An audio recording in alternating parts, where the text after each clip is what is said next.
Hey, welcome there. Thanks for joining us. I'm here with Ted Thomas, who again is the authority on tax lien certificates and tax auctions and kind of investing in real estate. We've been talking a lot about the different terminology and such, Ted.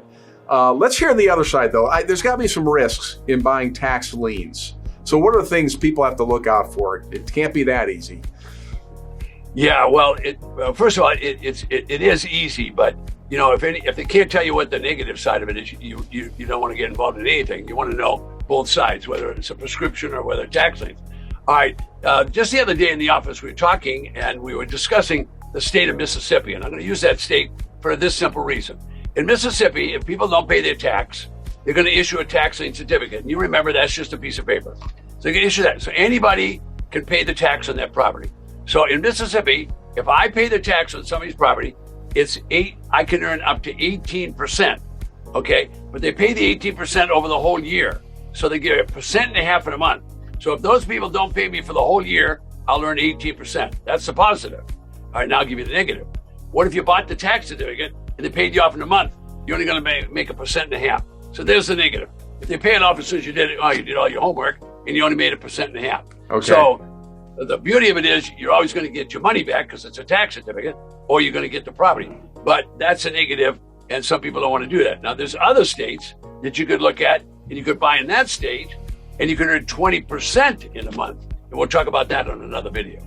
Wow, that's pretty neat. So you want to do your homework, obviously, before you get into something. And kind of the object is, or a goal is, you don't want to necessarily buy a tax lien where you think the guy's going to pay it off the next month because you're doing a lot of work to get the tax lien and you're not making a lot. And if they last longer, okay, I got you. And then I know I know you mentioned if they never pay their taxes, then you can end up with a house. Yeah. Now, is there any risk of that? Without a mortgage. Without a mortgage. Don't forget, without the mortgage. Well, how does that happen? What happens to the bank? I'm glad you asked that question. Okay, what happens to the banks? You see, the law works this way.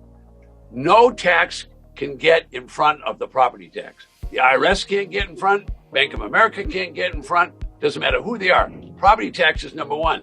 So when you pay the property tax and the people don't pay, you're going to wipe out everybody else. The banks are wiped out. Now, they don't just wipe the banks out. What they simply do is they have a process. The attorney could tell you better than I. Now, I'm not an attorney.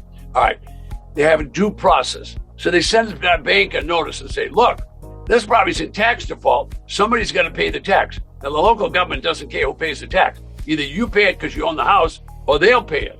Somebody's got to pay the tax.